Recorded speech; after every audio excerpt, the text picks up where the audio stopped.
My name is Kirk Geyer, and I'm the General Manager of Biomedica Diagnostics. On behalf of the Biomedica team, it's my pleasure to welcome you to our series of scientific discussions with key opinion leaders in the field of thrombosis and hemostasis. I hope that you will find these topics both informative and stimulating. At the end of each video, you will find an email address where you may send us your comments and opinions. We would also appreciate your suggestions for future topics that may interest you. Now, on behalf of Biomedica, please enjoy.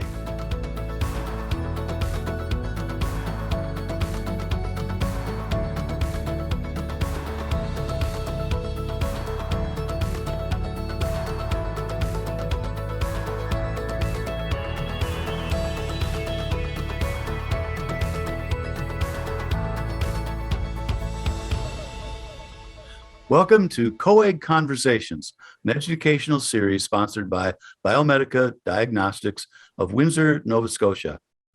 I'm George Fritzma, faculty for the University of Alabama at Birmingham School of Medicine Division of Laboratory Medicine and proprietor of the Fritzma Factor, your interactive hemostasis resource, where we exchange current coagulation information. We welcome you to our three-part series, What Have We Learned about inflammation and thrombosis since the COVID-19 outbreak. Our guest is Dr. Brandon Henry, a physician scientist and investigative pathologist affiliated with the Cincinnati Children's Hospital Medical Center in Cincinnati, Ohio.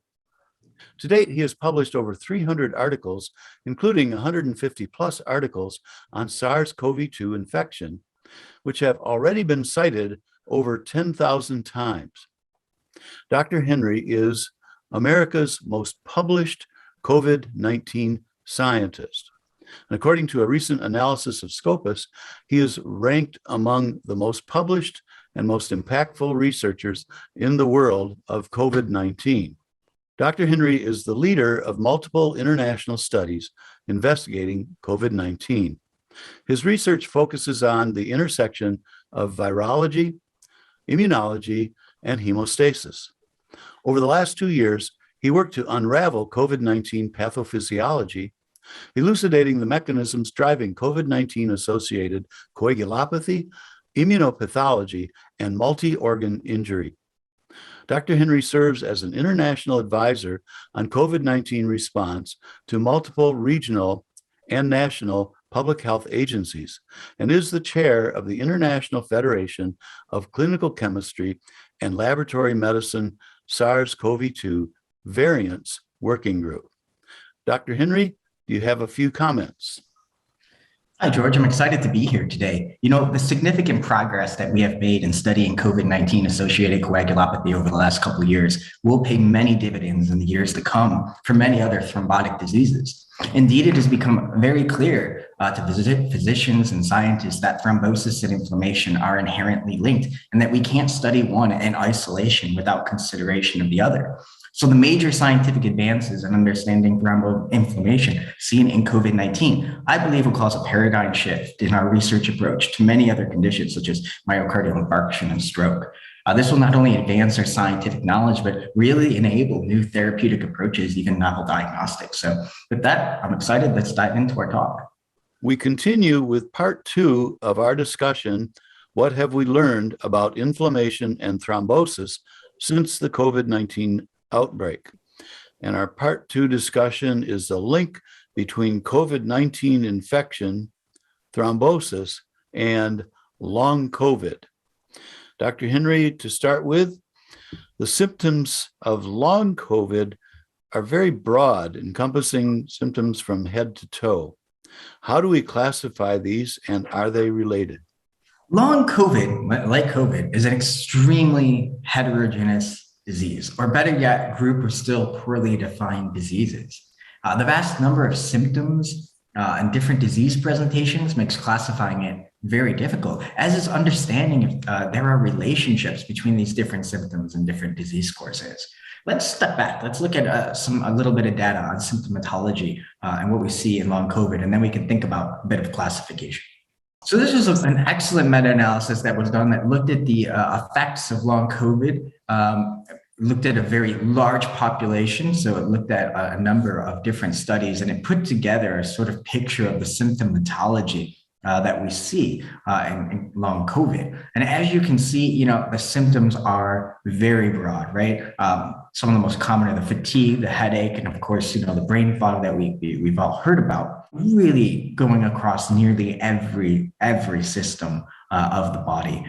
So like you said, it really is a head to toe presentation. So this makes trying to understand what's causing this, what's driving this, and how to classify it very difficult. And we have everything from neurologic symptoms, psychiatric symptoms like paranoia and PTSD, to things like pulmonary fibrosis, chest pain, cough. So it's a very broad picture that is long COVID. We also can see here, they also looked at some laboratory values. They found D-dimer. And we're looking at, post-COVID, 20% of people had elevated D-dimers, BMP, CRP, and of course, the inflammatory biomarkers like serum ferritin, procalcitonin, IL-6 were all commonly observed after COVID. So indeed, it is a very heterogeneous picture, and it makes, trying to understand, what's driving this. How do we classify this very difficult? Is it one disease? Is it several diseases? Do people have different progressions? Is it one thing? And to look at this is a study that recently came out that I think, gave me a little bit of pause. This study was done looking at a number of veterans using the U.S. Department of Veteran Affairs database, and it included over 180,000 participants who had a COVID-19 infection. And what they found, they were looking particularly at the risk of developing diabetes, and they found that those with COVID-19 were 40% more likely to develop diabetes up to a year later than were veterans in the control group. So it just gives you an idea that, we could be seeing long effects that affect many organs, many tissues, and that we're just beginning to, sort of understand. So when we think about classifications, the British put out, their own very early on guidelines. So they kind of defined acute COVID, which is within the first 4 weeks. And then they defined long COVID as new or ongoing symptoms 4 weeks or more after the start of acute COVID, which then they divided into two groups, those for 4 to 12 weeks and 12 or more weeks. I don't think that classification really works too well, but let me give my idea of how I classify this, at least in terms of when I'm thinking about pathophysiology. I think that we can really break it down into three groups of conditions. Those are the prolonged symptomatic COVID. So these are people who have the prolonged symptoms, right? The cough, the fever, that doesn't really go away, right? And then we have the post-acute sequelae of SARS-CoV-2 infection. Now with this, I'm thinking about things like myocardial infarction, stroke, diabetes, these new diseases that, may be due to the remnants of the viral infection, damage to tissue, endothelial damage, right? So heart damage that already occurred, vascular damage that already occurred. And we're starting to see the follow-up to those. And finally, then we have the long COVID, the ones that are brain fog, for example, that I'm thinking about, that are, brain fog for several months. That doesn't really fit into one of the other two categories. So I think, at least for me, this is how I approach long COVID. I'm thinking about it from one of these three perspectives. Hopefully in time, we'll have better classifications of long COVID, but I think we're still trying to unravel that picture. Understanding what the different diseases are and how we can classify them is really going to be key, in order to start to develop a clinical plan to really deal with these. Thank you. It's really interesting to me. I met a young man, he was probably 31 or 32, who had developed diabetes after COVID, and that had surprised me at the time. I hadn't heard of that. So your data is really interesting related to diabetes. Do the various long COVID symptoms share one common mechanism? And is it an extension of the COVID-19 pathophysiology? This is a very interesting question. And we're still just sort of scratching the surface at understanding what drives long COVID. As I mentioned earlier, as we all know, long COVID is a very heterogeneous collection of symptoms and probably, in my opinion, represents a number of distinct pathophysiologic processes in different diseases. Let's jump to a couple slides and I'll show you what I think we know so far. So I showed you this classification earlier, and I liked it, as I mentioned, because it kind of connects to the pathophysiology, at least how I break it down. And here we can see some of the proposed mechanisms of long COVID. So the first one, you can think about the prolonged symptomatic COVID-19, right? These people may have persistent or chronic infection, right? So they may be long haulers, like those with a subacute type infection. They may have some type of persistent inflammation, right? And that sort of kind of fits into the picture. So those are some of the potential pathophysiologic processes that may drive this prolonged symptomatic COVID-19. You might think about people here who are immunosuppressed. The post-acute sequelae of SARS-CoV-2 infection, where it gets a little more complicated, I think. So certainly we're thinking about direct or indirect viral-mediated tissue injury, ongoing inflammation due to post-infection immune system dysregulation, vascular injury leading to a persistent prothrombotic state, or dysregulated renin-angiotensin system. And then when we think about the true long COVID, we're certainly thinking about an autoimmune type condition, or again, dysregulated angiotensin aldosterone system, maybe due to anti-idiotype antibodies. But this is not a comprehensive list. These things likely overlap. And we're just starting, like I said, to really try to understand what this is. And it's going to be a great scientific challenge. A few really interesting things that I think are really worth pointing out. This was a really great study that was done and published in cardiovascular diabetology. And it looked at persistent clotting protein pathology in long COVID. What they found were these microclots. Now, you're probably going to start hearing a lot about these particular microclots. They found it to be associated with increased levels of antiplasma. What they thought was that, we hear a lot about recurring fatigue or muscle weakness or sleep difficulties. And they suspected that, blood clots might be blocking micro capillaries and thereby inhibiting oxygen exchange. So they investigated if lingering symptoms of long COVID might manifest due to the presence of persistent circulating plasma microclots that are resistant to fibrinolysis. And what they found were that many patients with long COVID still had these large amyloid deposits or these microclots, and they found them to be resistant to fibrinolysis, and that if they did a couple cycles of trypsinization, they were able to solubilize the clots. They also found that they were associated with various inflammatory molecules that were subsequently trapped within the pellet, within the clot.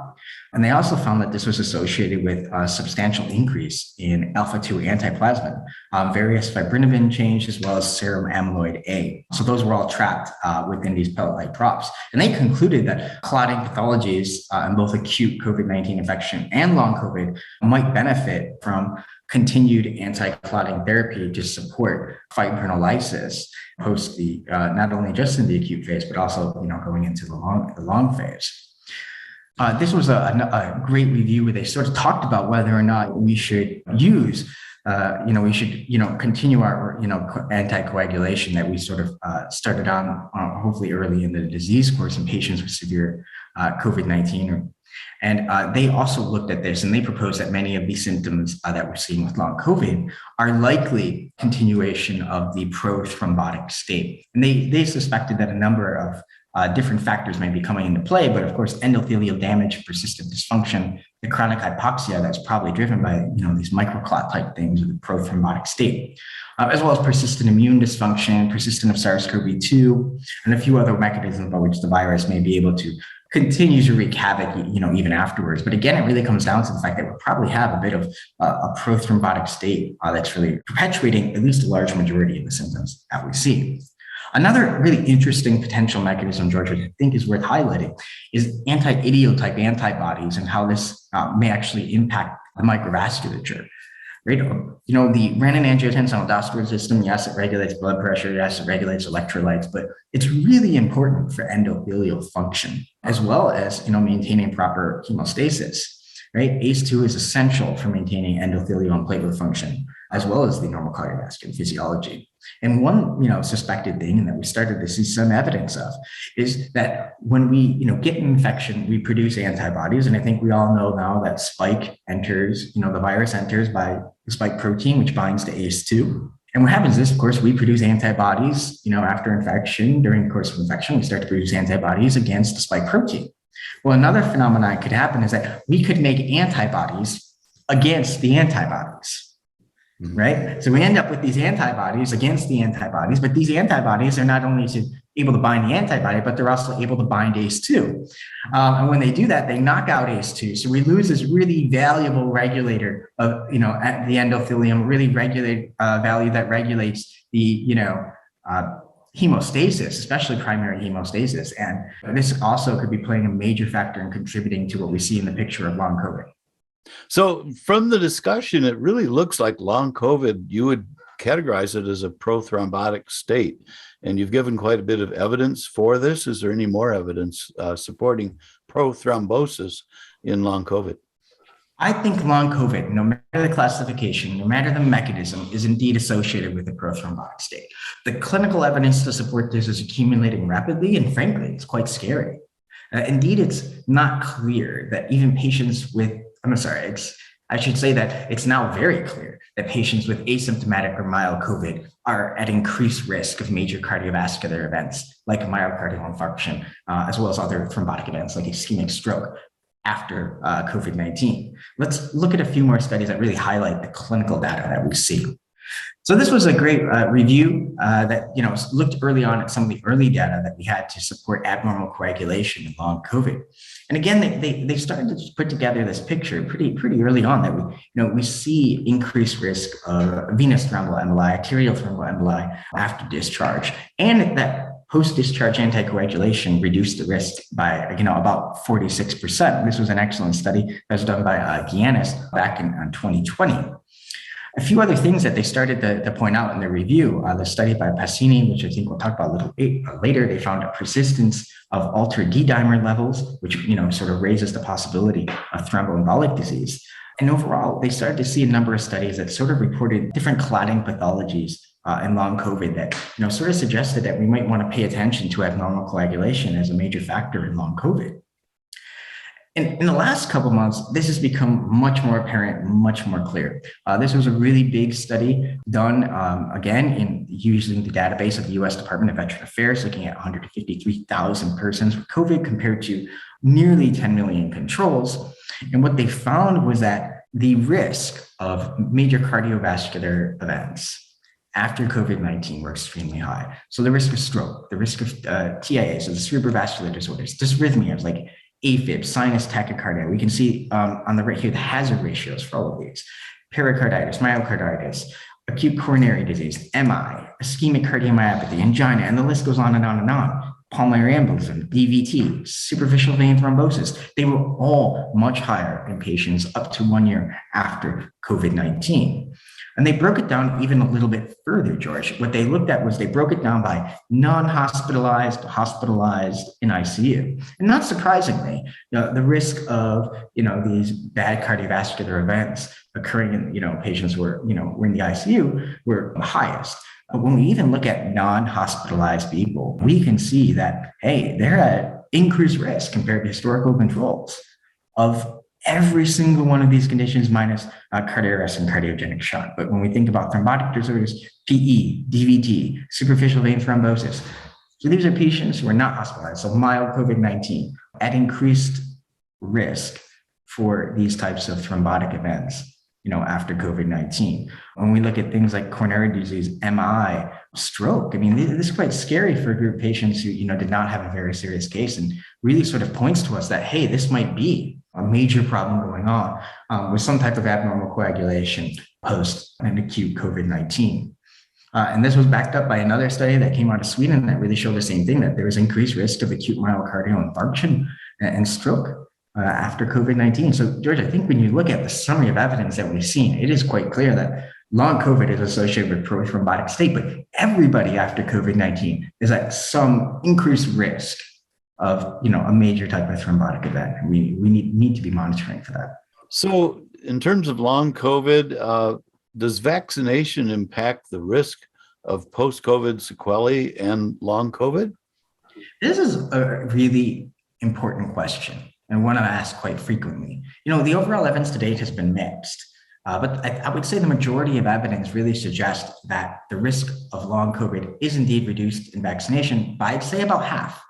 But when we consider the number of breakthrough infections that we've seen in the last several months, we're talking probably about 100 million Americans or more that were infected with Omicron.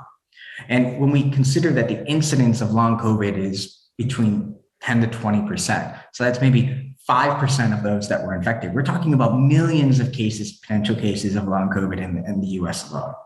Now, we don't yet know how novel variants like Omicron, this sublineage, impact, long COVID, and that will require time to tell. But to be clear, long COVID is terrible and it's a devastating disease.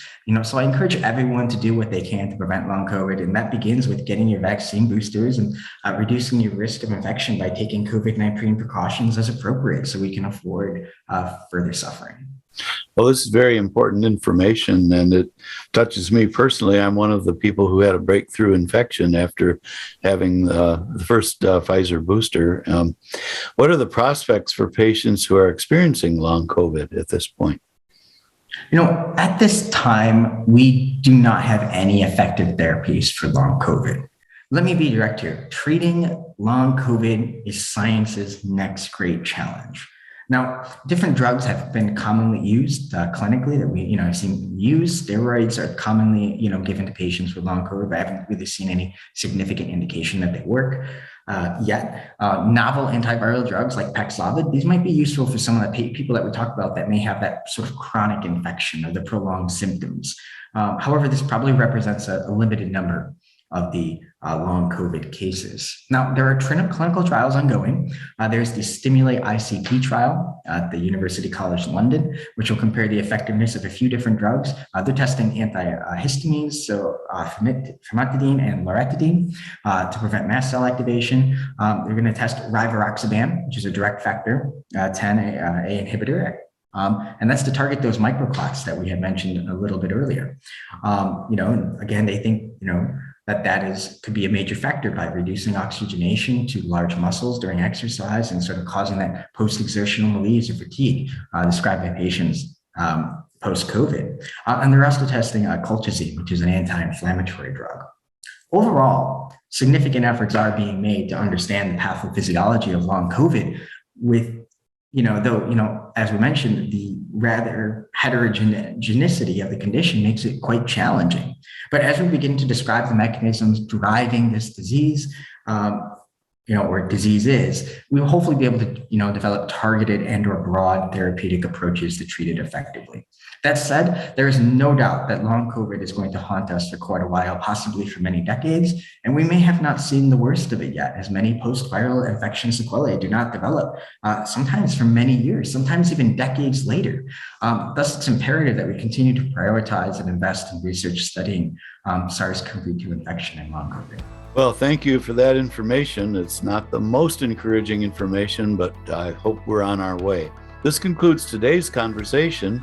Please join us next month as we continue our discussion about what have we learned about inflammation and thrombosis since the COVID-19 outbreak. Dr. Henry, thank you for your expertise, and thanks to our audience for your participation. Look forward to next month.